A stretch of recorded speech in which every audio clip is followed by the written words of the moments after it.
Jesus, you're the cup that won't run dry. Your presence is heaven to me.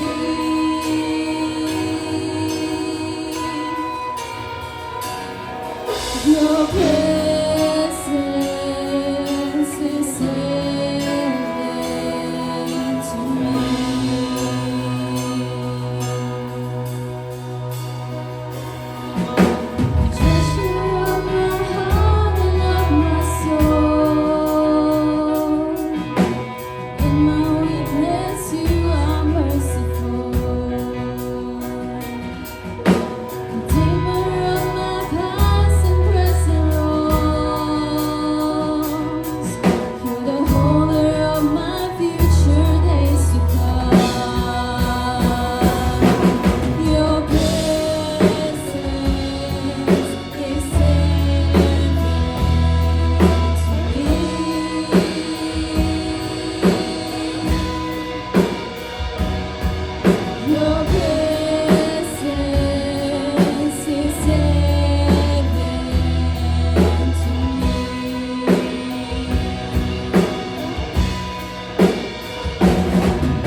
Your presence is heaven to me.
So welcome again sa ating Sunday service, Church So Blessed, maging sa team replay, yan, we welcome you sa ating YouTube. Sino dumadalaw sa YouTube natin? Silipin niyo po, kung may na-miss out kayo, o may gusto kayong i-review, no, kung di kayo nakapag-notes taking. Pero I suggest, no, pagka wala nang masyadong nagdadala ng Bible, wala nang nagdadala ng notebook. Alam niyo ba, nung bago si Pastor umatin sa Church So Blessed, may dala akong notebook na maliit kasi nahihiya ako no, na umatin ng born again church. Galing ako sa parokya kasi malaking parokya, muntik. Alam niyo naman, muntik na magpare. Kaya may notebook ako, dinilista ko yung sermon.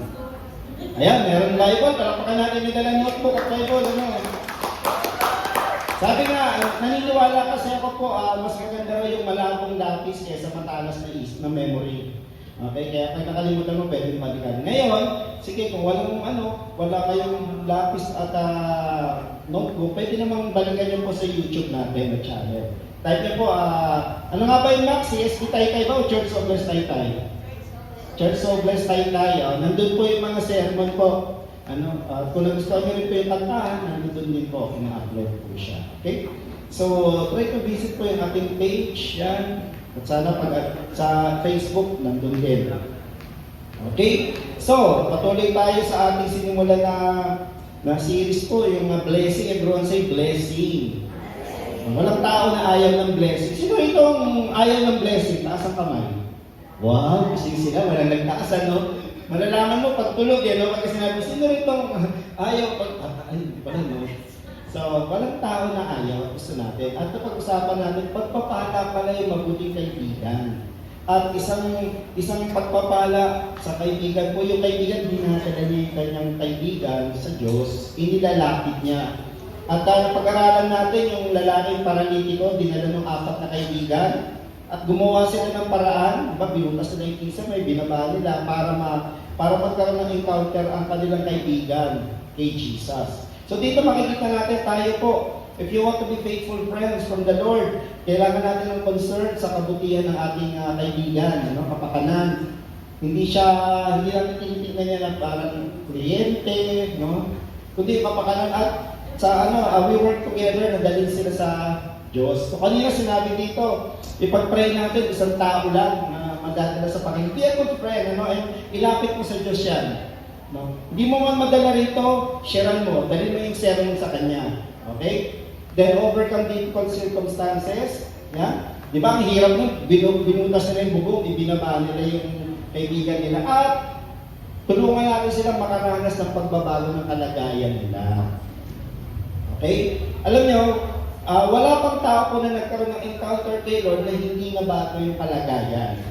May pagbabago, nagkakaroon ng kapayapaan, nagkakaroon ng kalinawan. Tayo po, we are a revival church. We pray na makaranas tayo ng kagalingan, makaranas po ng breakthrough, kung ano yung breakthrough na kailangan mo, pagbabago.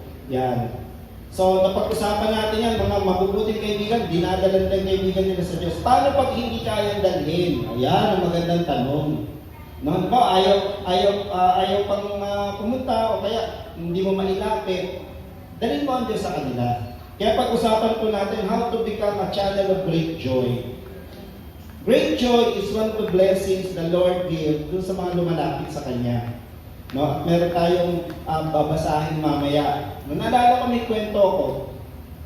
Pag first Sunday, di ba meron tayong communion? Yan. Bitin ba kayo sa juice? Juice? Walang nagsabi. Palalaki mo sa ating baso So, walang nagsabi. Nakita lang din ulit. So, ang ginagamit po natin for first Sunday ay Welch. Welch po siya, na grape juice. Yun po yung gustong brand ng ating butihing head ng Praise and Worship, si Kuya Mac Welch. Alam niyo po yung history ng Welch na yan. Kasi, before talaga ang ginagamit po nila sa communion, yung early church po, talaga? Wine. Wine. So medyo may proof or may spirit. Pero may kwento po na minsan, may isa daw na traveler, napunta siya doon sa isang lugar, pumunta siya doon sa bar para uminom. Kasi alam niyo naman, malamig sa ibang bansa, mag-iinom siya. Nagtataka siya, lahat ng puntahan niyang bar, walang alak. Walang alak. Nagulat siya, walang alak. Tapos tinanong niya, na-curious siya, bakit gano'n lahat ng puntahan ko, walang alak, walang may inom. So nagsabi, kasi may isang tao na pumunta dito no, nag-preach, nagkaroon ng revival in such a way na nag-decide kami na huwag mag-serve ng alak. Isang tao ang kailangan, dinala ang Diyos sa lugar na yun, at nagkaroon ng pagbabago. No? At dahil din po, alam po, yun ang kwento dun no? Kaya yung Great Peace na yan, pinanganak yan, hindi para maging Diyos siya, substitute. No? Substitute siya, pag-communion. Pagbabago. Pagbabago. Yan. Dali natin ang tao sa Diyos para makaranas ng pagbabago. O, maging daluyan tayo ng pagbabago ng Diyos. Dali natin sa kanila ang Diyos, ang kapangyarihan ng Diyos.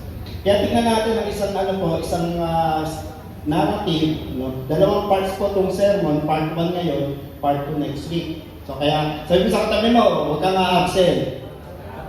Para malaman mo yung part 2. Okay? Para malaman mo yung part 2. Sinadya ko talaga yun. Para walang overload. Yan. So ang ating reading ay galing sa Acts chapter 8, verse 4 to 8. Ano ba nangyari sa Acts chapter 8? So sa Acts chapter 8, so di ba Acts chapter 1, umakyat sila sa langit, bumalik na, at inutusan niya po yung kanyang mga disciples na antayin niyo muna yung banal na spirito, tapos kayo yung aking magiging saksi. Sabi mo nga, saksi. Yan, witness. Yan, mabuting saksi. Kasi may mga saksi din po para sa Diyos, hindi mabuting saksi No? Pwede quote ng Bible, pero hindi naman nakikita sa buhay nila. Yung kanilang kino-quote, hindi mabuting saksi po yun. Yung misrepresent. Pero yan, maging mabuting saksi. So, umakyat siya, bumababa ng Espiritu. Sabi nga, Jesus went up, ascended, the Holy Spirit came down, and then the disciples went out. Yun, tandaan po ninyo, umakyat si Jesus, bumalik sa langit, pinababa niya ba ng Espiritu, pumunta sa mga disciples, pinuno, at yung mga disciples lumabas. Lumabas sila, nag-evangelize po ng sermon ni Peter. Kung di ko agad ang na-born again, sulod-sulod po, Manlibo, yan. Araw-araw may nadadagdag. So, ang ganda. Kaya lang may nangyari, nagkaroon na ng great persecution. At ang buhay naman nga ay yung kapatid ni Andrew, na si James, kapatid pala, si Andrew pala, kapatid ni Peter, yung kapatid ni John, na si James. Ayan, tapos nagkaroon ng great persecution. Yan. At ang isang napakatinding persecutor nila, si Pablo or si Paul. Yan. So, hinahunting niya, kinakalagkad niya yung mga Kristiyano para hulihin. Yan. So, ano nangyari? Siyempre, dahil sila ay pinipersecute, so, yung iba nagtago, nag-scatter. Kaya mag-alala, wala pong nagpaputok, wala pong pinugko. So, sila na-scatter. Na-scatter sila. So, ito yung istorya. Those who had been scattered preached the word wherever they went. Philip went down to a city in Samaria and proclaimed the Christ there. Yan. When the crowds heard Philip and saw the miraculous signs he did, they all paid attention to what he said. Which reads, evil spirits came out of many, and many paralytics and cripples were healed. O diba? May nabago sa sitwasyon ng pinuntahan niya. Yan yung pag-uusapan natin next week. And so there was great joy in that city. Nagkaroon po ng malaking kagalakan. Sabi mo nga, great joy. Alam niyo kung nasaan po ang Panginoon, there will be great joy. Sino rito may gusto ng great joy? Taas ng kamay. Yan, sige. Kaya po kayo makakaranas yan. May isang mabuting kaibigan na dinala kayo sa Panginoon, naging daluyan po ng pagpapala sa inyo. Ang panalangin natin, bawat isa din po sa atin, gawing daluyan ng pagpapala ng ating Panginoon. So let's pray.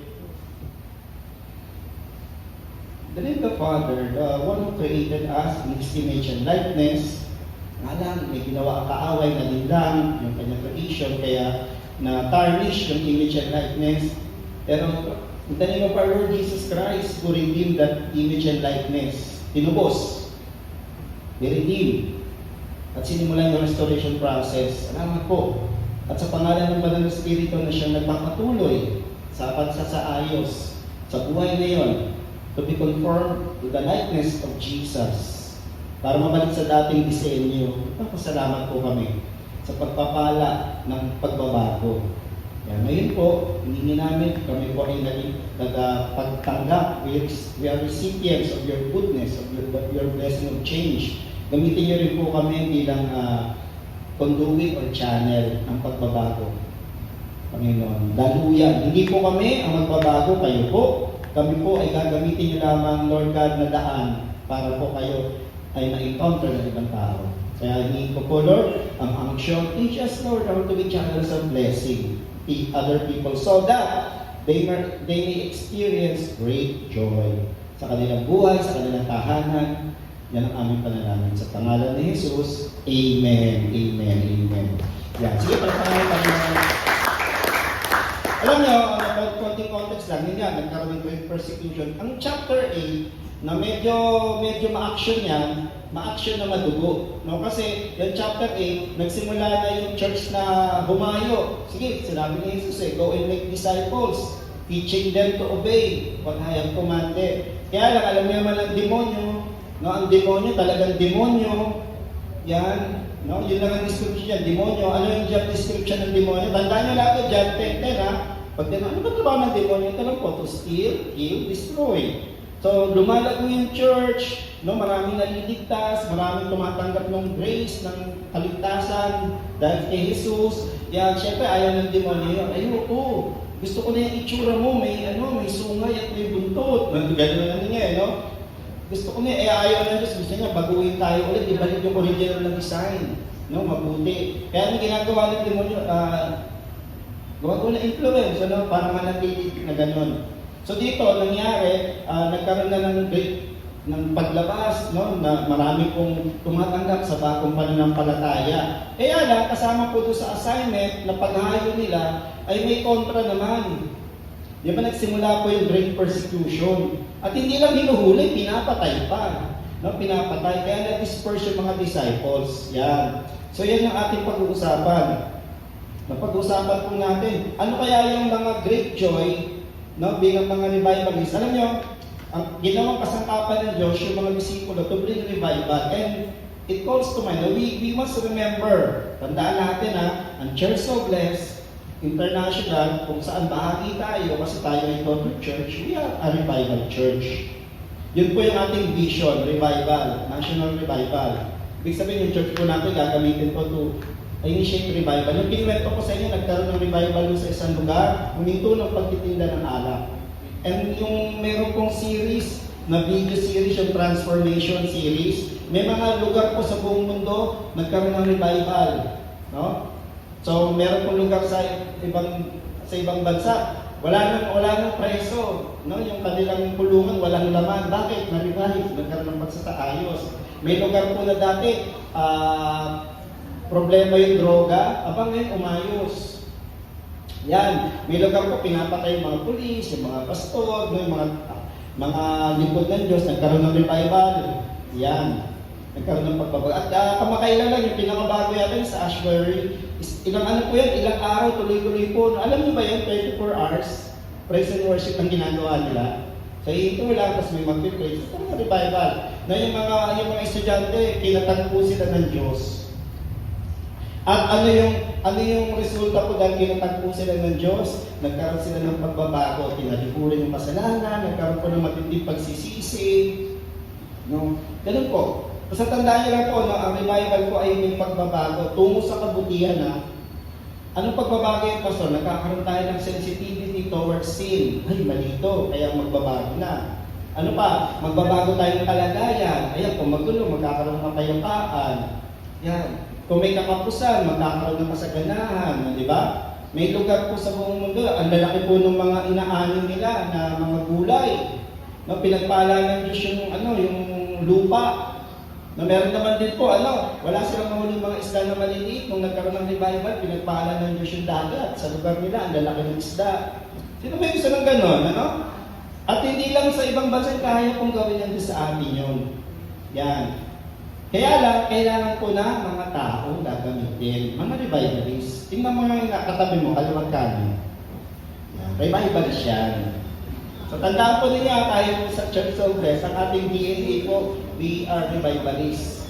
Yan. Ano yung revivalist, Pastor? Saan man tayo magpunta, sana po, pag iniwan natin yung lugar na yon, may pagbabago. Kahit konti. No, kahit konti.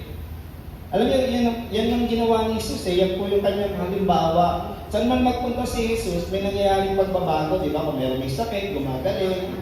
Kung meron may namatay, di ba, binubuhay, nabuhay niya. Kung meron katapusan, pauwiin nyo na sila, wala pa sila kumakain. Aba, sumobra pa yung pagkain. Di ba, 5 tinapay lang sa 2 isda. So may pagbabago. No, magandang pagbabago. Sana po tayo rin gamitin ng Diyos para magdala ng pagbabago. Kahit maliit na pagbabago lang. Di ba? Yung bang tipong dati may ka-office mate ako. Pagka lunch break, o kaya snack break, alas 3, sabay kami sa kantin. Kahit na biscuit ang kinakain niya, nag-preparation gano'n. Ako, agad, kain agad. Siya hindi, kahit sky breaks, gagawin siya. Nagdadasal siya para magpasalamat. So, susunod, pag magkasabay na kami, dahil nakikita ko siya lagi gano'n, nahihiya na ako hanggang sa, dapat magpapasalamat bago kumain. So, hindi yung pagbabago na na-influence sa akin. Di ba? Na magpasalamat sa kinakain. So, ganun sana tayo bilang revivalist. No, kaya nga dito may pagsasanay tayo na paano. So, yun yung unang bahagi. Ano kaya yung dala natin? Kaya yung next week. Pero, mayroong pag-uusapan natin. Ayaw. Ay, magandang po. Ayan, bago na. How can we become revivalists who are God's channel of great joy? Yan ang pag-usapan natin. So pag tayo naging revivalist at tayo naging channel, yun yung pag-uusapan natin next week. Ano yung great joy na yan na pinag-usapan? Pero sa ngayon, tignan po natin how can we be channels of God's great joy sa ibang tao. Alam niyo po, Jesus commissioned His disciples. Sino rito follower ni Jesus? Taas na kamay, tumusunod ka kay Jesus kasi tinanggap mo siya. Alam niyo, tungkulin natin na siya, tugunan natin na tayo po ay gamitin para maging mabuting saksi niya. And He commissioned that sa Matthew 28. Sinimulan niya, tayo po ay magpapatuloy. Pero Diyos pa rin ang tatapos. Okay? So yung pagpapatuloy. Yung ginagawa ko po bilang pastor, pagpapatuloy po yun. Yung ginagawa ng mga Sunday school teachers, pagpapatuloy yun. Sinasanay nila yung mga bata, mga kids. Yung ginagawa ng mga youth, pagpapatuloy yun. Okay? So ano man ang ginagawa natin for the ministry, sana po ilagay natin sa puso natin, gawin natin ang buong kaayusan, buong galing, kasi pagpapatuloy yan ng iniwang gawain ng Panginoon. Sa katandaan natin na hindi lang pang church, alam niyo na po yan di ba? Dali natin sa tahanan yung revival sana. No, nakakalungkot naman, dito lang maayos, pagdating sa bahay, balik sa dating gawin, na nagtatransform. Maganda dali natin sa bahay kasi mas matagal tayo sa bahay. Di ba, magkakasama na tayo hanggang mga 11:30, pero sa bahay po, magkasama kayo 24/7. Kaya tuloy natin. So, tingnan natin, gaano pa tayo kahanda para maging revivalist na channel ng God's blessing. Kasi yan pala yung ating yan yung ating DNA, no? Yan ang ating DNA. Again, ang revivalist po ay someone who is used by the Lord to initiate revival. Anong revival? Pagbabago. No? So, magkakaroon ng awareness sa kasalanan, tapos magkakaroon ng kauhawan sa Diyos. No? Yan ang isang revivalist. So, dito, yung binasa natin kanina, may revivalist na ginamit ng Diyos. Ang pangalan niya, Philip. Everyone say Philip. Paalala lang po, yung Philip na yan, hindi siya yung disciple ni Jesus. Marami kasi sa Bible po mga magkakapangalan. So hindi siya yung kasama sa 12 disciples. Ibang Philip po siya. Pero ginamit siya ng Diyos. At dinala po siya sa lugar na ayaw nilang puntahan. Anong lugar yun? Samaria. Ano yung Samaria? Capital po yun ng Northern Kingdom. Kasi nahati ang Israel No? Yung the Kingdom of Judah, yung naging loyal kay Lord, at yung Northern Kingdom na ang pangalan ng Israel. Ang capital niya, Samaria. Bakit ba't ayaw nila magpunta doon? Nandidiri po sila magpunta doon. Bakit? Kasi yung mga tao po doon, mga backslider sa tingin nila. At karamihan po doon, hindi na backslider, half-breed. Ano yung half-breed? Sila po yung nag-intermarriage. No? Nung nasakop po kasi ng Assyrian, nagpadala sila ng mga taong tumira doon, yun na yung mga kahalubigo nila. And then alam niyo naman, may mga pananampalataya yung mga Assyrian, may mga Diyos-Diyosan sila, dala nila. Kaya tingin nila marurumi. Alam niyo ba kung gaano kadumi ang tingin nila? Nagulat ako nung binabasa ko yung pag nakipag-ugnayan sila parang as if kumakain sila ng pork. Kasi sa kanila marumi po yung pork eh. Kaya ganun ang tingin nila sa Samaria at sa mga Samaritano. Kaya sa John chapter 4, nagulat yung mga disciples ba't nakikipag-usap si Jesus sa Samaritan woman eh. Yan. Kasi sila po ay mga unfaithful na tao. Pero naniniwala po sila na darating pa din ang Messiah, no, ang tagapagligtas. Pareho naman sila ng pinananampalatayaan. Yan. Pero ang isang magandang katangian po nila sa New Testament, responsive sila sa gospel. Yun eh. No, responsive sa gospel. Ngayon, tignan natin, kailangan po ng revivalist pala para may taong mag-respond sa gospel, para may taong makaranas ng great joy, para may taong makaranas ng pagbabago na kayang gawin ng Diyos sa buhay nila. At ikaw yun. No? Sabi sa katabi mo, ikaw yun. Sabi mo sa katabi mo, ikaw rin yun. So hindi lang tayo, lahat tayo yun. No? So hindi lang po si Pastor yun, hindi lang po si Ate Jonah yun, hindi lang si Kuya Jansen, hindi lang sila Kuya Mac, tayong lahat po siya. No, ngayon, paano natin gagawin yun? Ano ba yung kailangan na meron tayo? Tignan natin si Philip. No? Si Philip na nagpunta sa Samaria. Sa panahon po na merong great persecution, imagine kung kailan bawal at hinuhuli, saka pa siya nag-preach, ang tindi.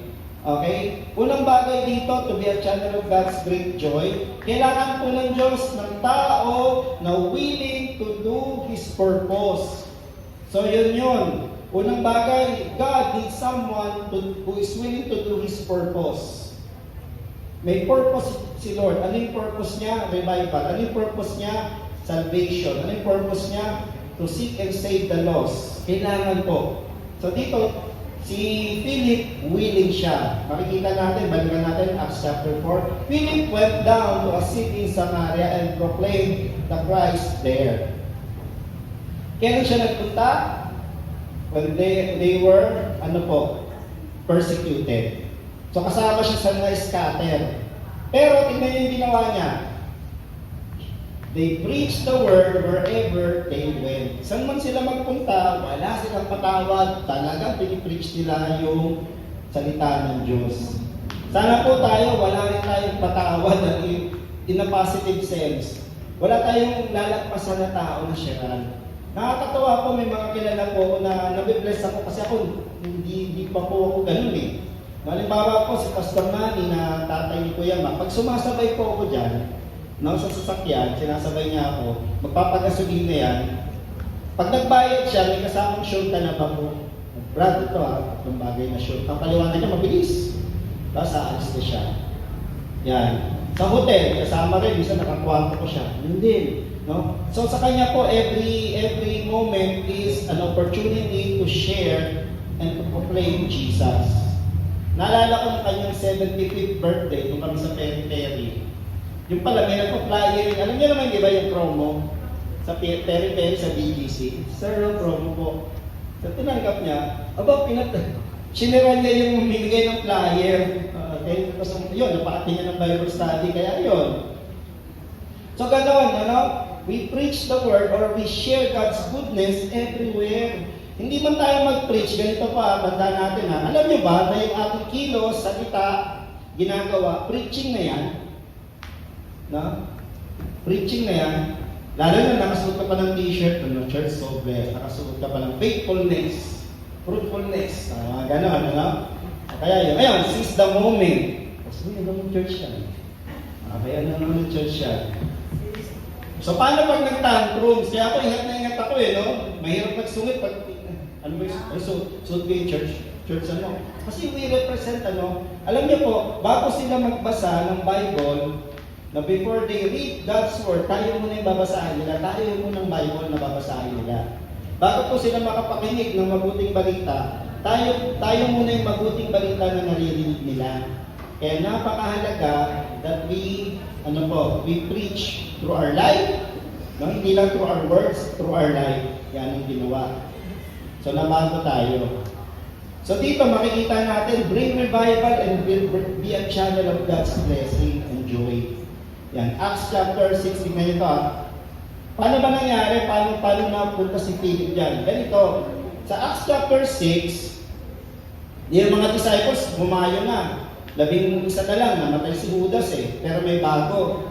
Ang problema, sila pa din yung gumagawa ng ibang gawain. So sila yung nagpapakain sa mga gutom, sila yung nagmi-minister sa mga balo. So nagkaroon ng problema, alam niyo na pag lumalago, ba't ganun, inuuna sila, paano tayo? May mga kumbaga members na nanineglect feeling nila. So, tinake up ng mga disciples yan. Sabi ng disciples, brothers, choose 7 men from among you who are known to be full of the Spirit and wisdom. Yung pala yung susi. We will turn this responsibility over to them and will give our attention to prayer and the ministry of the Word. Sa madaling salita, na-realize nila, ito dapat yung ginagawa natin. Ibigay natin sa iba itong trabaho na ito. Ano yung trabaho ko? Waiter. Sabi nila, they wait on tables, pag-distribute ng pagkain, ganon. Yan. At ang napili nila ay, this proposal pleased the whole group. They chose Stephen, a man full of faith and of the Holy Spirit. Also Philip, ayan siya. So yung Philip dito, hindi yan yung Philip na disciple ni Jesus. Yung nagtanong, Lord, saan natin sila pakakainin? Ayan.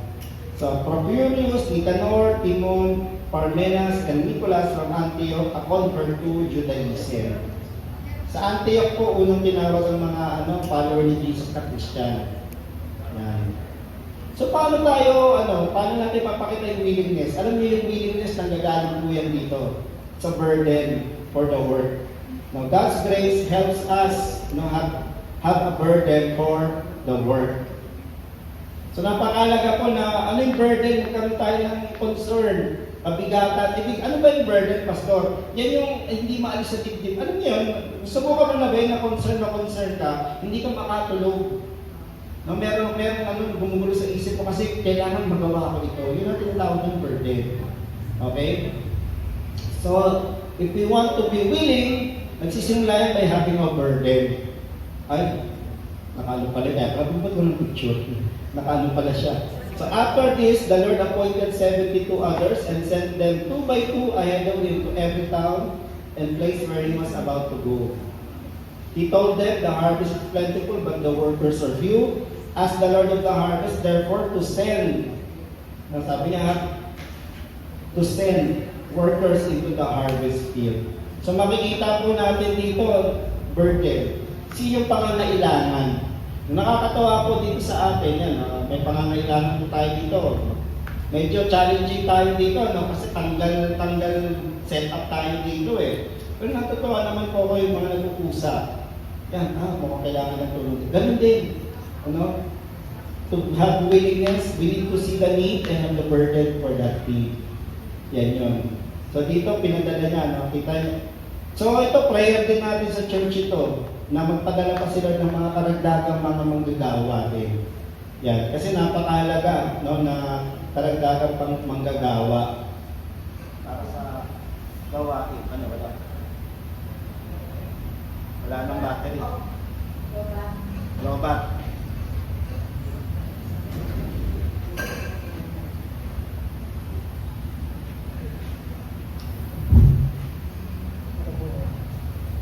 Yan.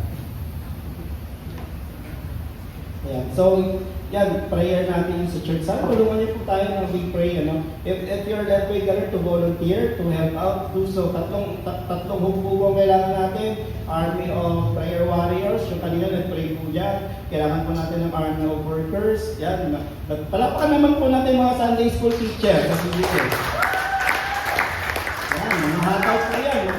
Maghapon yan pagka Martes at Huwebes. At Sabado half day naman pala. Pero may mga nag-volunteer po. So, ganon. So, kailangan po ng teachers, nagpapaawit, tutugtog, media team. Yan, natawa po ako, meron tayong media team. Ang sipat po gumawa ng mga reels, saka video. Marami po pong kailangan. So, manalangin tayo na magpadala si Lord. That magkaroon po ng burden. Magkaroon ng burden. So, kailangan na burden. Ngayon, anong gagawin sa burden? Tulungan po na namatay. Yan. Wala. Slow. Ayun. Yan, nagalaw yata. Namatay yata yung mixer. So yan, help carry the burden. It's not enough for us to have a burden. Sana magkaroon tayo ng willingness to help carry the burden at hindi magdagdag ng kabigatan dito. No? May nakita lang ang burden, dadagdagan pa natin. Hindi, no? If we are channels of God's blessing, we help carry the burden, not add to it. Okay? Kaya nagpapasalamat po ako sa inyong lahat. You don't add to the burden. Ang dami na pong suliranin, ang dami na pong challenges sa church. At kayo po, willing po kayo na makibahagi sa pagdadala at hindi sa pagdadagdag. Diyan. Yan.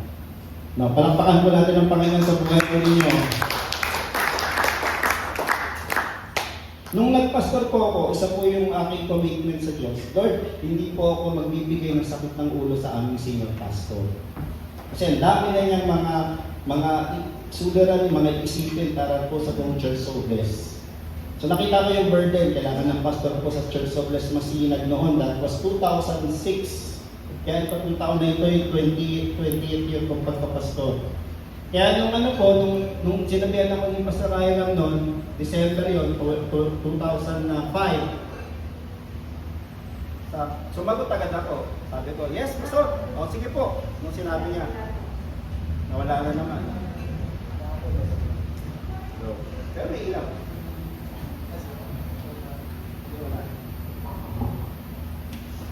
Yan. So, kaya po nung may pinagawa, sige po. Yan. Okay, fast forward, 2009 naman. So, plano ko po, alam niyo yung kwento na yan, plano ko na po mag-aaral sa seminary noon, tanggap na po ako, full scholar noon. Yan. And then, in-assign po ako sa Taytay, dito po, Church of Bless Taytay. Again, sabi ko, sige po. Kasi, I saw the burden at ayoko magdagdag sa kabigatan. No? Ayoko magdagdag sa kabigatan. Although there was a time na nag-say ako ng no kasi alam ko pag nag-yes ako, makakadagdag lang ng kabigatan. Ibig sabihin po, yung mga decision ko po ay para mabawasan yung burden at hindi makadagdag dito. So if you want to be a channel of God's blessing, see the need, be willing to address the need by having the burden for the needs at hindi dadagdagan po ng kabigatan dito. Tingnan niyo po yung Acts chapter 6. In those days, when the number of disciples were increasing, ito yun nagreklamo na yung mga Jews because their widows were being overlooked sa pagkain. Kahit saan pala, feeding program talaga may away, Yan, so nagreklamo. Okay lang yun, kasi binabago pa naman ng Diyos no? So the 12 gathered, sabi niya, it's not right for us to neglect the ministry of the Word of God in order to wait on evils. Yan. They saw the need, they had the burden for the need, at they were willing to address the need. Yan po yun. Alam niyo, napakahirap po magkaroon ng revival pag walang willingness na maging bahagi po ng revival. Yan. No? Kaya kailangan po tayo, sino rito na totoo pa ba kayo sa nangyayari sa bayan natin? Totoo po ba kayo na yung mga kaganapan po sa Senado, kaganapan sa gobyerno, di ba? Ulitin ko po, bumaba na nga po yung ating standard Dati galit tayo pag ninanakawan. Ngayon okay lang ninanakawan basta may prueba lang. Ibig sabihin may ginagawa, okay lang nga kahit kumitan nyo kami, basta may makita lang kami yung produkto. Pagbaba po ng standard yun di ba? Kailangan po natin ipanalangin ng ating bayan. If we want revival in our country, we must be willing to be part of that revival. Paano maging revivalist po tayo? Ikalat po natin ang mabuting balita. Ikalat po natin. Ibahagi po natin ang salita ng Diyos bilang magandang pamantayan. Diba? Uso-uso po ngayon yung fake news Alam po yun yung devotion ko po ng outing. No? Yung John chapter 8. Sabi niya, you shall know the truth and the truth shall set you free. Pero mahirap pong malaman ng katotohanan kung iba yung pamantayan natin. Ang magandang pamantayan po natin salita ng Diyos. So revivalist, ang pamantayan po niyan ay salita ng Diyos. Yan. So dito ang magandang tanong, ano yung pumipigil sa akin para maging willing tayo na magpagamit sa Diyos? No? Magpagamit sa Diyos para maging channel ng great joy. Okay? So, yan po. Si Philip, siya ay willing. Si Philip po ay ordinaryong tao lang. Hindi po siya kasama doon sa 12. Pero meron siya, willingness. Everyone say willingness. So, to be a channel of God's great blessing po, great joy, we must be willing to be used. Diba? Kahapon po, pupunta kami sa podium, dumadaan po kami doon sa Valle Verde. Sabi ko, may panahon na dito ba, yung mga may-ari lang ng bahay dito pwedeng dumaan. Pero noong kung sila ay kinausap ng gobyerno, binuksan po yung kanilang kalye kasi nga traffic na sa Ortigas, they were willing to open their subdivision para padaanan. Tayo din po, maging willing din po tayo padaanan ang buhay natin ng pagpapala ng Diyos para sa ibang tao. Yan yun. Okay? Pangalawang bagay dito, willing nga tayo, pero kulang yun. Kailan po nagiging ganap ang willingness? Pag tayo po ay available. Sabi mo nga, available. So, if we are God's channel of great joy, we must be available. We need to be available for His purpose. Yung kanyang puso po para sa ibang tao. Kaya makikita niyo po dito, Philip went down. He was available. No? Available siya. He went down to Samaria. At gusto niya ng good news pa? Sino may gusto ng good news? Taas ang kamay. Ito yung maganda, oh. God can use ordinary people to be a channel of great joy. Akala natin kasi kailangan talented. O, mabuti naman yung talent is good, ano? Pero what good is talent kung hindi available? What good is marunong kumanta, magandang boses, kung hindi naman kayang maging available, no, para magpagamit sa Panginoon. What good is the talent ng gitarista, magaling ka sa instrumento, kung hindi naman available? What good is magaling marunong magturo to, kung hindi naman available? Okay? So una po muna is availability. And God can use ordinary people to be channels of great joy. So availability muna bago ability. Yan yun. Na-observan ko yan. Kailangan muna maging available at Diyos ang mag-i-equip sa kanila. Okay? Marami tayong nagpapaawit dito. No, yung ibang isa napupulaan na. Hindi, okay niya. Sige lang. Ikaw yung available. I-level up nila ang boses mo. At ang lagi namin loaded dito, si Pastor Allen. Kinikente, si Makalang nila yung makiyan. Panahon nila makiyan, si Pastor Allen papakanta. He just made himself available for the Lord as the worship pastor ng Church Soulless. Kasi tignan nyo, hindi po hindi na po nung kanyang worship po. Pag siya nagpapaawi. At siya po ay ginagamit ng Diyos. Powerfully. Yan. Pero saan nagsimula yun? He made himself available. And God enabled him. So mga kapatid, availability bago ability.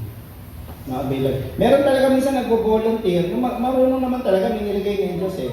Pero kung tingin mo wala kang kakayahan pa, maging available ka lang Diyos sa bahala sa kakayahan. Siya magbibigay sa atin. Tingnan niyo dito. They presented the men to the apostles. Yun nga, kailangan natin ng katulong. Naisip ng mga apostles. So, they presented the men who prayed and laid their hands. So, the word of God, tingnan nyo, nung pinag-pray nila, naging available yung ani, the word of God spread, the number of disciples in Jerusalem, tingnan nyo, increased rapidly, and a large number of priests became obedient to the faith. Dahil may available at willing, may mga naborn again na mga large number of priests.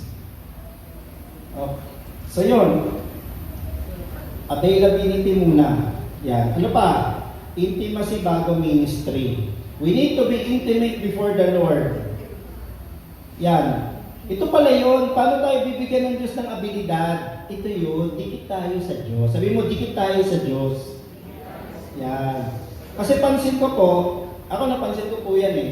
Pagka yung inuutak ko po yung piniprepare ko, parang wala masyadong impact. No? Bakit? Kasi kailangan ko po ang presensya ng Diyos para sa gawain niya. Mahirap pong gawin ang gawain ng Diyos na malayo sa Diyos. Yan. So, intimacy before doing ministry. Tingnan niyo dito. Hinuli yung mga disciples, pinagbabawalan sila, pero nagulat yung mga council na humuli sa kanila. The members of the council were amazed when they saw the boldness of Peter and John. Sino si Peter and John? Mga mangingisda. Ano yung na-realize nila? They could see that they were ordinary men who had no special training. Pero tignan nyo yung napunan nila. They recognized them as men who had been with Jesus. Alam nyo kung meron isang bagay na gusto kong matandaan sa akin, yan si Pastor Jay, he's been with Jesus bago mag-sermon. Gusto ko po bago po ako mag-counseling, ramdam ko ng kausap ko na nag-usap muna kami ni Lord bago ko sila kausapin. Sana dito po, bago magpa-awit, maramdaman natin na yung nagpa-awit had been with Jesus. Mga Sunday school teachers, sana bago kayo magturo, sana maramdaman ng batang tinuturuan nyo, makita ng mga magulang nila, that you have been with Jesus muna. Nakipag-usap muna kayo. No? Nakuha ko po yung idea na yan kung nabasa ko po yung story, yung pag-ano nila kay Jack Hayford. You know Jack Hayford, kilala po siya worship pastor. Sabi ng isang comment, alam mo, pag si Jack Hayford nag-preach at nagpa-awit, ramdam mo na kakagaling pa lang niya kay Jesus. Uy, sabi ko, okay yun ah. Okay yun, natindaan ko po yun bago pastor ako. Okay yun, sige Lord. Sisiguraduhin ko po na bago ako mag-preach, bago ako magturo, kahit na seminar, kahit na hindi po related sa church. No, turo mag-seminar, turo ka naman ng ganito kasi gusto ko maramdaman po nila na kakausap ko lang kay Jesus. Kakatapos na namin mag-usap. Kakatapos lang namin mag-usap ng banal na spirito. Sana tayo ganun din. Doon manggagaling yung ating ability. Kung may ability tayo, i-level up ni Jesus yan, ng Holy Spirit pa. Okay? Yun yung assurance ko po sa inyo. No, kumbaga, kung yung kutsilyo po, napupuro lahat ng ginagamit, sa ministry ba, mas tumatalas po. No? Mas tumatalas yung ating abilidad pag pinapagamit natin sa Diyos at nagpapapuno tayo. Ang sikreto, be with Jesus. No? So dito, maganda matandaan natin, we remain teachable and available after God has made us able. Yan naman yung trap. Nung binigyan ng Lord ng talent, nababawasan na yung availability. Nababawasan na yung availability. Nung nagbukas na yung Diyos ng pagkakataon sa kanila, nababawasan na yung availability nila for the Lord. Yan. Sa akin po, ano lang yun, it's a matter of ano po yan, prioritizing. Kaya sana po, teachable pa rin tayo at available after God made us able to do His work. Okay? So, ang tanong dito, paano ba ako magiging available? O ano kaya yung nakaka-apekto kaya minsan hindi ako available? So, parang Christmas light. Sabi sa katabi mo, huwag tayong Christmas light. Ano yung kukuti-kutita? O kaya, yung Christmas light, bakit pa kukuti-kutita? Kasi nakaprogram po yun na yung dumadaloy na kuryente, hindi tuloy-tuloy. May mga minsan po gusto maglingkod sa Diyos, hindi tuloy-tuloy. Bakit? Kasi yung availability nila, nakabase sa, comfortable na sitwasyon. And mind you po,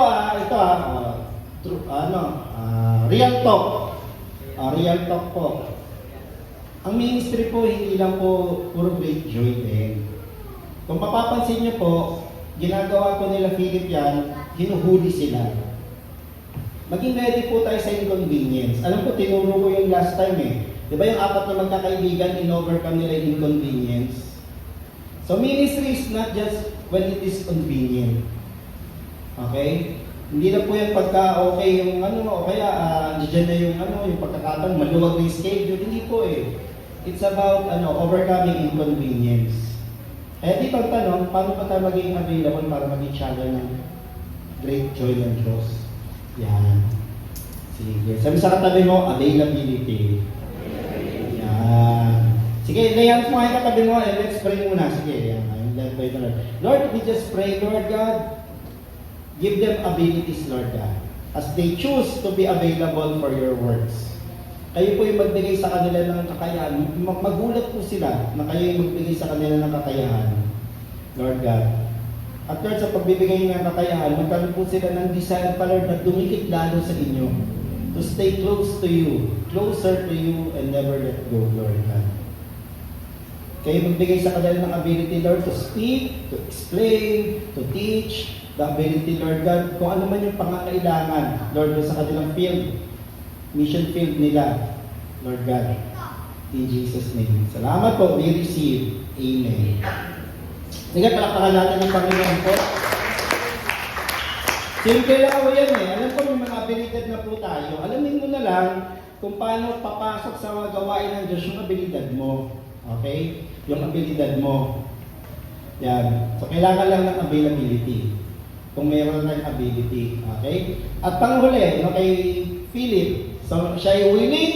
Pangalawa, siya ay available. Panghuli, malakas ang loob niya. Kailangan po ng courage to face challenges. Kung makikita nyo, yung pinasok niya pong teritoryo, enemy teritoryo sa Samaria. No? Meron po silang, hindi man sila, kaaway ng mga Hudyo, pero ilang sila sa isa't isa. So dito makikita natin, tanong natin, gaano ba tayo ka-ready? Gaano tayo ka-ready? Kanina, paano tayo magiging revivalist? Ngayon naman, gaano tayo ka-ready? You know that we are ready when we are ready to face challenges. Yan. Tingnan nyo. Ito yung kalagayan Saul was there, giving approval to his death on that day. Sino yung binigyan ng approval? Alam ko si Stephen eh. Si Stephen po yung unang kasama ni Philip. Alam niyo ba, kinamatay niya, binato siyang namamatay. Okay? Stoned to death. At alam niyo ba yung mga disciples, sa 11 na disciples, isa lamang po yung hindi pinatay. Si John. No? Si John the Beloved. No? Siya lang po. Yung iba, sinibat, pinana, pinako sa krus, nilagari. Alam niya, may nilagari pa, may tinulak pa, para mahulog. Challenging.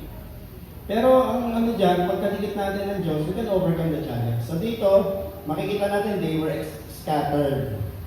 All except the apostles were scattered throughout Judea. Tingnan niyo, yung mga apostles, ayaw nilang lumabas kasi Jerusalem lang sila. So ang ginamit ng Diyos, yung mga willing na lumabas ng Jerusalem. Kasi yun ang utos ni Jesus eh. Go and make disciples, di ba? Go to Jerusalem, Judea, Samaria, and ends of the earth. Yung mga disciples, gusto nila Judea and Jerusalem lamang. Ayaw nila sa Samaria, ayaw nila sa ends of the earth. Ayaw nila makiugnay sa mga Gentiles. Kaya ano nangyari? Nagkaroon ng persecution, magpuwersa silang lumabas. Yan. Godly men buried Stephen and mourned deeply for him, but Saul began to destroy the church. Going from house to house, he dragged, tingnan niya, kinakalagkad niya yung mga lalaki, pati babae, walang patawa. And put them in prison. Pero tignan niyo po, si Philip. Anong ginawa ni Philip? He went down to a city in Samaria. Diba? Pumunta siya. Kahit na may threat. So dito makikita natin, may persecution, may challenge. Ang Diyos po may plano na lugar para sa atin. Para may advance yung kanyang purpose. Gusto ko pong sabihin sa inyo ngayon, sa lahat sa inyo, God has a place for you. May plano ang Diyos kung saan gagamitin ka. Pwedeng eskwelahan mo yan, pwedeng trabaho mo yan, pwedeng dito rin mag-involve sa church. Again po, ang church, formal ministry, pero meron kayo informal ministry. Ano yung informal ministry, pastor? Pamilya mo. Ano yung informal ministry, trabaho mo. Ano yung informal ministry, kaklase mo. Classroom mo. Kaya wala po lusot kasi hindi lang po tayo Christian pag Sunday. Dapat po Christian tayo everyday. Ang hirap nisa, parang sinusutan natin yung pagiging Kristiyano pag Sabado at Linggo, pero pagdating po ng Lunes, iba na yung suot natin. Hindi. Lagi pong kita sa atin sana ang Panginoon. Kasi kung saan niya tayo tinanim, yun ang mission field natin. Naikwento ko na sa inyo po, gulat na gulat sila kay Seth po. Lagi po natin yung speaker yan na pastor po siya. Pero nagtatrabaho daw siya, nagkwento niya noon. Nagtataka yung mga kasamahan niya, bakit siya lagi na po-promote? Hindi naman siya graduate. Anong ginagawa niya, pastor? Simple lang. Kinakausap niya si Lord, nagpipray siya. Lord, bigyan niyo po ako ng idea, bigyan niyo ako ng direction dito sa, ng kumpanya namin. Paano mababago yung kumpanya? Ibig sabihin mababago. Paano pakikita? Binibigyan siya ng idea, pinipresent niya. At nagugustuhan ng boss. Okay, saan galing yung idea kay Lord? Okay, hindi po masama yung education, mga libro, pero siya galing kay Lord. Ano? So, ibig sabihin po, he radiated, pinakita niya po. He reflected God's goodness. Yan. So, yun. Diba, naikwento ko na sa inyo, naging kaklase ko si Lord. Alam niyo ba yun? May kaklase ko ako, Jesus ang pangalan. Ano natutunan ko po kay Jesus? Si Jesus yun, ano po yun? Mister yun. Ang natutunan ko sa kanya, gumawa ka ng assignment mo. Kasi pag mangungopya kami ng assignment, ayaw niya magpakopya. Ibig sabihin, gawin mo yan, kaya assignment yan. Kasi born again po siya. Nung nagpapakilala, ano yung motto mo sa buhay? Sa kanya ko unang narinig ko, ang aking motto sa buhay ay seek first the kingdom of God and His righteousness. Sabi ko, yun Sa kanta ko lang narinig yun Pwede palang motto yun. Okay? Tapos nasa Bible pala, So yun ang totoo ko sa'yo, gumawa ka na sa, ano pa yung natutunan ko? Exam. Napalingon lang ako, hindi naman makungopya, Siguro nagagano lang ako, tinakpan yung papel. Damot pala ni Jesus, ay magpakopya. Nevertheless, ayun, pastor, di ba, hindi niya meron-present ni Jesus, ba't hindi siya nag-share ng sagot? Kasi cheating yun. Pwede ba? Pwede mo siya ng sagot? Jesus yung pangalan Kahit pa, ano tinuturo niya doon? Mag-aaral ka. Mag-aaral ka. Mga estudyante, taas ang kamay. Pwede ba? I-practice nyo naman yung inyong reasoning and thinking. Huwag lang kayo umasa sa ChatGPT pag may assignment. Pwede ba yun? Alam niyo may study ko, yung AI daw, yung umaasa sa AI, parang nagkakaroon ng brain rot na. Kasi hindi na nag-iisip Hindi na niya dinadissect, hindi na niya sinasala. Alam mo, nakakalambot minsan lahat, minsan pati nagbabible sa ChatGPT na kumukuha ko. Exercise kasi ng brain yan. Exercise ng brain. So dito, may lugar, balikan natin, may lugar ang Diyos para sa atin. Ang unang lugar ng Diyos para sa akin po ay yung pamilya ko po. Sila yung una kong na Bible study, yung 8 weeks of purpose-driven life. Sila yung una. Sumunod naman, nagpunta ako sa publishing house. So kung saan tayo daling ng Diyos, may purpose ang Diyos doon. Kaya gusto ko sabihin sa ating lahat, hindi aksidente na nandiyan ka sa lugar mo. Trabaho ba yan, school ba yan, anak buhay ba yan. Kasi may purpose sila sa Lord. Okay, palakpakan natin ang Panginoon dyan. At, ito pa, good news. Good news ba ito, Pastor? Trials and testing comes with our calling. Kasama po dyan, yung pagsubok. Kasama po dyan yung pagsubok. Kasama dyan, susubukan ng Diyos yung ating pasensya. Susubukan ng Diyos yung ating resilience. Okay? Susubukan ng Diyos yung ating patience, kindness, yung fruit of the Holy Spirit. Yan. Kaya tingnan niyo Matthew chapter 10. Si Jesus, sinabi na niya mismo yan I am sending you out like sheep among wolves. Shrewd as snake or wise as serpent and innocent as dove. Ang problema, binabaliktad minsan natin. Nagiging tayo, magiging ahas na nanunuklaw. Hindi, sabi dito, maging shrewd o discerning. Yan. Be on your guard against men. They will hand you over to the local councils and flog you in their synagogue. Nangyari ito. Hinuhuli nga sila Yan. At ang sabi ng kapatid ni Jesus, half-brother niya, consider it pure joy, my brothers, whenever you face trials of any kind, because you know that the testing of your faith develops perseverance. Basahin niyo na lang po yung bunga niya. Ito po siya, perseverance. Perseverance must finish its work so that you may be mature and complete, not lacking in anything. Yan pala yun. Perseverance. So, may challenge, may testing. Kaya wag po tayo mag-work pastor. Minsan ganun, pansinin nyo, bakit kung kailan nag-decide ako na umayos na para kay Lord, saka naman dumating yung problema, kasama yun. Bakit? Kasi ayaw ng demonyo na bumitaw tayo sa Kanya. Kaya gagawa siya ng paraan. Naalala ko yan nung born again, kakabago pa lang kami sa Church Sobres. Ang nanay, alam niyo naman, ang kwento ko na yan. Isang buwan yung mother namin sa ospital, 2 weeks sa ICU. So, may dumalaw na kaibigan yung kapatid ko. Alam na, ano na kami, or nagsabi. Kasi bumalik na kayo sa ano kaya nagkakaganyan na, sinisip pa niya ang Diyos. No? Kaya ako, iba yung paniniwala ko, ang Diyos ko hindi ganun kasalbahe. Naniniwala ako ang Diyos hindi salbahe. No? Hindi salbahe. Anong sino ang salbahe? Yung kaaway ng Diyos ang salbahe. No? So yun, di ba? Matest. Saka kung ano naman yung narinig ko dati. Yan. Pero ano yan? Persevere. Testing and trials ko. Maraming testing and trials yan. Kaya trials ng kakapusan, no? Trials na i-question yung kakayahan natin. Persevere. And fulfilling God's mission. Ito yung maganda Pag nagpatuloy po tayo, ang pinaka-reward talaga natin po ay yung fulfilling His mission. Ang sarap po niyan, ano?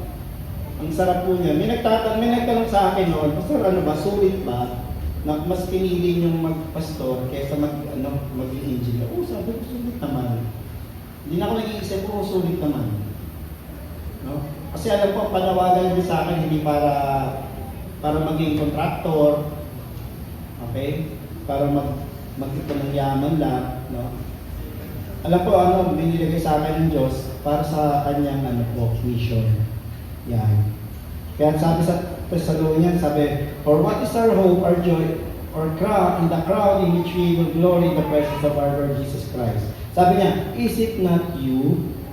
Indeed, you are our glory and joy. Alam niyo yung iniibig sabihin ni Pablo rito? Ang ibig niya sabihin dito yung mga naipanalo nila sa Panginoon. Na kahit si Pablo, hinagupit, binugbog, binato, ikinulong, tingnan niyo, our glory and joy, yung kanyang nawin. Sulit sa isip niya. Sulit kahit nakakulong ako. Sulit kahit nakakulong ako. Sana ganun din, sa gitna ng mga pagsubok, sana maramdaman natin yung sulit. Sulit na pinagpipray natin yung ibang tao, sulit na binabahagihan at binabible study natin yung ibang tao, sulit na nagbibigay tayo ng panahon para i-lead sila, para po i-disciple sila. Yan. At ang maganda rito, ginagawa po natin yan na may kasama tayo. We will not be alone in the challenges. Kasi pangako ni Jesus yan. Sabi niya, go and make disciples, baptizing them in the name of the Father, the Son, and the Holy Spirit. Teaching them to obey everything, and surely I am with you always to the very end of the age. Sa amin po, yan ang pinangahawakan ko. Sa aking 20 years na pagpapastor, sabi ko, Lord, pag iniwan niyo po ako, ayoko na magpastor. No? Ito yung magandang katotohanan. Si Lord hindi nang iiwan. Sino nang iiwan? Tayo. Iniiwan natin minsan siya. Paano natin iniiwan ng Diyos? Iniiwan po natin ng Diyos pag kumikilos tayo na hindi siya muna pinakausap. Yan. Kaya maganda, dikit tayo sa Kanya. God's presence and companion is our strength as we face challenges. May mga challenges po. May mga challenges. Nitong mga ilang linggo po, meron akong bagong pinag-aaralan na habit or gawin. No? Ano yung gawin? Bago ako umalis ng kama, meron muna akong hinihingi sa Diyos. Bago ako, kahit mag-CR. So bago ako tumayo, nakausap ko ng Diyos. Ano yung ginagawa ko? Kinakausap ko po siya, Lord, kailangan ko po ng kapayapaan niyo. Pangalawa, Lord, God, gabayan niyo po yung hakbang ko ngayong araw na ito. Yan, gabayan niyo po, saan ako pupunta, gabayan niyo po yung mga desisyon ko. Yan. Ano yung pangatlo? Lord, yung provision po niya, protection, ingatan niyo po ako. Pati po yung mga mahal ko sa buhay, pati po yung mga churchmates namin, yan yung aming church family, yung aming family ni Len, yan, pangatlo. Provision and protection. Ano yung pang-apat? Lord, bigyan niyo ako ng kalakasan para harapin yung pagsubok na hindi ko pa nakikita o para po harapin ko ano man yung mga pagsubok ngayong araw na ito. So, pang-lima, papasalamat ako. Lord, salamat po doon sa apat na yun. So, yun, sinusubukan ko po mga isang linggo na rin yata. Yan. Kasi yung presence ni Lord at yung kanyang pagsama sa atin, yun po yung magbibigay sa atin ng kalakasan. Yun ba yung magbibigay? May mga time po na minsan nag-iisip na ako eh. Minsan napapaisip ako, may tatanggap pa kaya sa akin trabaho pag nag-apply ako? Iniisip ko, sa BPO naman, wala naman yata edad-edad eh. Minsan nakakaisip din po ako doon. Okay? Pag yung time na nandidisappoint na ako, nandidiscourage. Kaya lang, babalikan ko pa rin yung pinagagawa ni Lord eh. Ang tanong lagi sa akin, yung malaking tanong po, parang may nagpa-plot na gano'n. Ang tanong sa ano ba ang pinagagawa ko sa iyo? Yun eh. Ano ba ang pinagagawa ko sa inyo? Eh alam ko, simple lang ang pinagagawa ni Lord sa akin eh. Maging pagpapala ka sa ibang tao. Maging pagpapala ka, iwan mo silang mas maayos kaysa nung nadatnan mo sila. Yun lang naman, simple lang. Iwan mo sila ng mas maayos. Kaya sana tayo ganun din. Ano man ang madatnan natin, iwan natin ng mas maayos. Sino man tao ang daling sa atin ng Diyos, iwan natin ng mas maayos. Bakit? Revivalist kasi tayo. And that is a revivalist. Iniiwan niya na mas maayos yung lugar, iniiwan niya na mas maayos yung tao na dadali ng Diyos sa kanya. Yan. At kaya kailangan presence. Kaya dito tanong natin, ano kaya nakaka-apekto ng ating courage sa paggawa ng trabaho ginawa ng Diyos para sa atin o inilakad ng Diyos? So yun po, yung first portion ng ating message. Sa revivalist, kailangan ng Diyos ng tao para maging channel ng kanyang blessing at great joy. At para dyan, kailangan po ng tao ng willingness to do His purpose. Kailangan ng tao na maging available para sa kanyang purpose. At kailangan niya ng tao na malakas ang loob, matibay ang kalooban, para harapin ang challenges sa kanyang purpose. So panalangin ko po para sa ating lahat, magkaroon tayo ng tatlong yan, kagaya ni Philip. Yan. Kaya magandang pagnilayan natin as we end, how can I be a channel of God's blessing to other people? Kailangan mo ba ng courage? Kailangan ba natin mag-decide, Lord, magiging available na po ako. Gagawa ako ng oras. Hindi ako hahanap, gagawa po ako ng oras. Yan. Lord, lalakasan ko na po yung loob ko. Hindi ako panghihingaan ng loob dito sa mga pagsubok na to. So let's stand up and let's pray as we end. Willingness ba kailangan natin? Decision to be available? O courage ba? Minsan kailangan natin ng courage to be available and to be willing eh. No? Minsan ganun, mahina yung loob. Gusto maging available at willing, kaya lang mahina yung loob. So, let's pray. Let's pray. Father, we thank you. Thank you for reminding us that you can use ordinary people to do your works, to do your purposes. Salamat po na hindi lang ito limitado sa mga select at mga gifted na tao. Lahat po pwede. Kung paano po na si Philip, Lord God, kaya niya pong gawin yung ginagawa nila Peter, nakakapagpagaling, nakakapagpalayas ng demonyo, nakakapagturo. So hindi po limited na lang sa mga disciples niya, kundi Lord, available po para sa lahat ng tao na willing. Lahat ng tao na kaya mag-decide, Lord, I will be available for your works. At sa lahat ng tao, Lord God, na maglalakas loob na, sige Lord, magpapatuloy po ako. I will overcome any challenge by having the courage. Right now, Lord, we ask. Sige, kung ano rin sa tatlo ang kailangan mo ay hingin mo sa Diyos, ilapit mo ngayon, Lord, kailangan ko po ito. Kailangan ko po ito. Kailangan ko po ito para po mailapit ko yung pamilya ko sa inyo.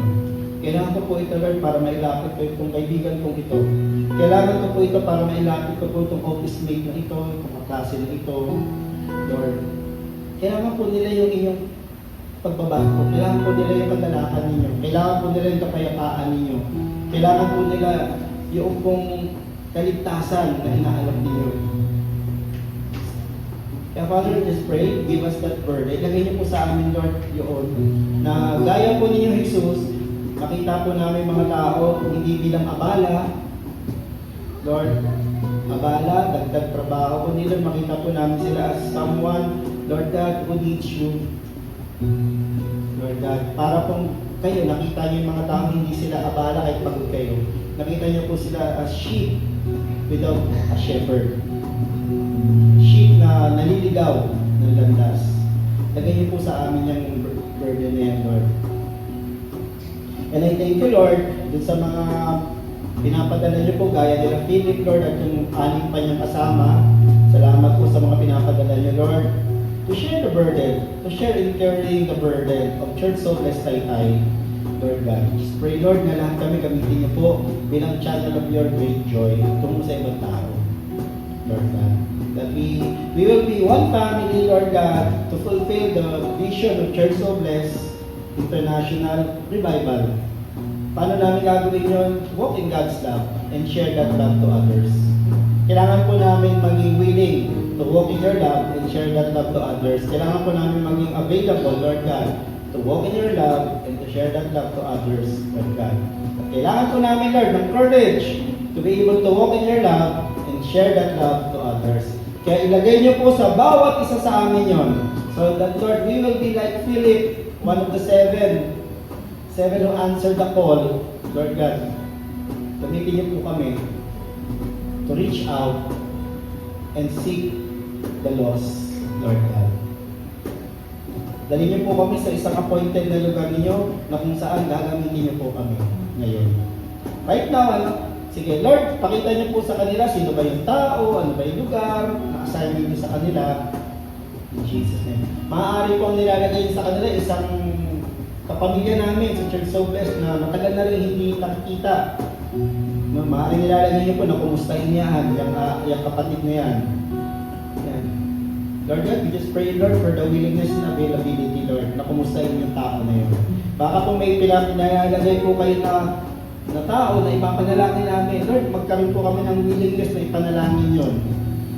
God, at magkaroon po kami ng availability na ilaban sa panalangin niya. Huwag po kami magbalato ng kahit sino sa kaaway. Kahit na yung nagbibigay sa amin ng malaking kasakitan, Lord God, huwag po namin bitawan sa panalangin, Lord God. Turuan niyo lang po kami na magkaroon ng boundaries na safe, Lord, pero huwag po kami bumitaw. Kasi kayo, Lord, di niyo kami binitawan. Sabi nga sa inyong salita, Lord, Bruce Reed, yung pong mapapatid na po, na tangkay, hindi niyo babakliin. Kung hindi pipilitin niyo pa po itong ibalik at gamutin, Lord God. Ganun po kayo mapagmahal, Lord. Kaya, Lord, lagay niyo po sa amin yung ano na yan, yung burden na yan. Maaari na lang po, Lord, pag po namin bitawan ng anak, na ayaw pong lumapit sa inyo, Lord, asawa ko, ano kamag-anak ko, kaibigan ko, mismo. Gaya po ni Philip, turo niyo po sa amin yung Samaria. Isang challenging place, pero isang responsive na place din, Lord. Salamat po. Salamat po. Pinasasalamatan na po namin. Lord God, Lord God, release everyone to you, Lord. Paglaban po namin una sa lahat, yung amin pong intimacy with you. Paglaban po namin, Lord God, yung pagpapalagay ng aming kalooban sa inyo muna, Lord God. At doon, Lord, gagamitin niyo po kaming daluyan ng inyong pagpapala, ng inyong kagalaan, ng inyong kapayapaan po sa ibang tao. Salamat po. Yan ang aming panalangin. Sa pangalan ni Jesus. Amen. Amen. Amen. Sige, pagkakas natin ng Panginoon. Sige. So yung sa katabi mo, channel ka ng God's blessing. Yung channel po, hindi channel sa TV, ayan po yung daluyan, parang ilog. Sige, sa pagkakataon na ito, bago tayo mag-final closing song at final prayer, we'll proceed with the offering, tithes and offering. Sige. So, ayun po yung ating ano po.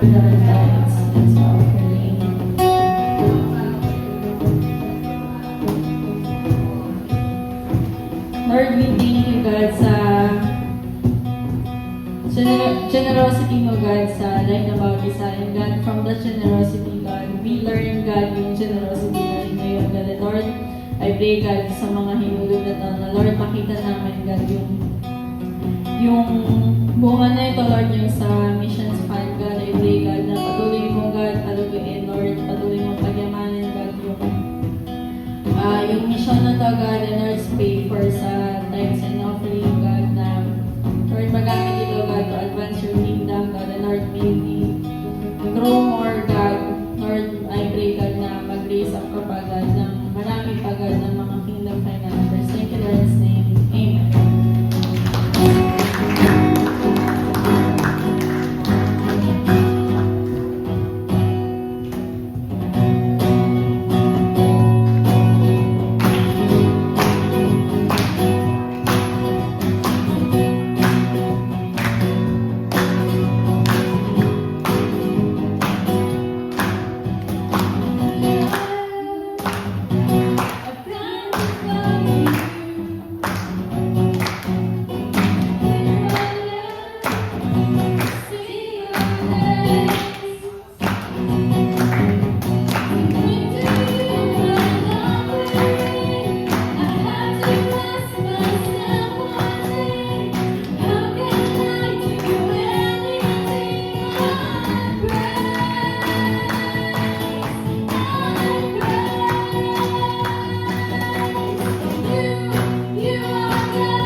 continuous transformation na ginagawa niyo sa bawat isa, Lord. So our prayer, Lord, that you who began a good works with everyone, on everyone, Lord, na narito ngayon, bring it to completion. Ano man ang sinimulan niyo, mabubuting pagbabago, ituloy niyo pa po, Lord, hanggang sa magkaroon ng kaganahan ito. Na tunay nga makita sa amin ang wangis ng aming Panginoon Jesus. And as we sang that song, you are God, you are King of everything. Tunay nga, Lord, mabuhay kami na talagang kayo yung hari. Ibig sabihin, kayo yung hari, ang utos nyo hindi mababali. Lord, ang utos ninyo, kailangan magkaroon ng kaganapan at masunod. At isa sa utos po ninyo, go and make disciples of every nation, teaching them to obey my commands and baptizing them. Salamat po, Lord. We just pray, Lord, give us the willingness.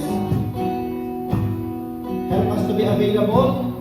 And also, Lord, help us to have the courage to fulfill that great commission.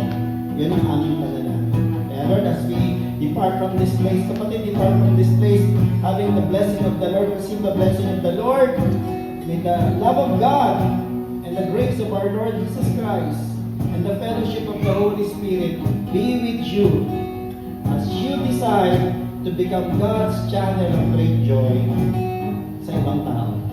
That's my blessing. That's my prayer. In Jesus' name, Amen. Amen. God bless po.